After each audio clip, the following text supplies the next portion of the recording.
后来乡亲啊，后礼拜就是元宵节，台南一间卖传统手工元宵的老店，今仔日营业的第一天，就吸引到济排队的人潮。啊，这间老店拢是元宵前才有开门做生意，而且每一个人是限买3盒。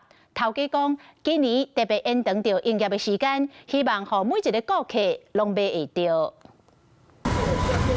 哪有哪切，主要就是为了这。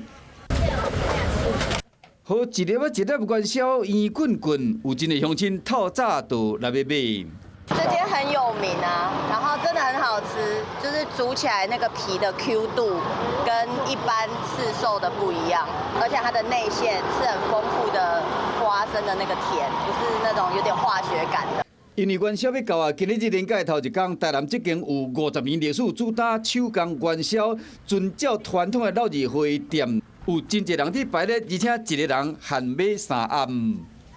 是可能差不多备个200-300斤，那原则上内馅卖完之后我们就结束了。以往最早的时也是3天，那后来是因为我们觉得说，因为有客人来就扑空，那想说那不然就是我们把那个天数再延长。另外，高雄某老字会甜汤店，这款传统的圆仔，含各种的配料，搁卡一卡小的龙井汤，同款受到人客欢迎。可以加料。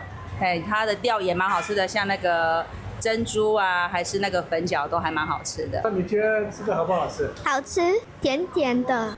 唔那安尼尔，离无偌远，这间粉圆冰店同款冒圆仔，尤其最近高雄的天气较热，这个南厝饼的圆仔汤，唔那口感冰凉嘛应景，有真个乡亲介意。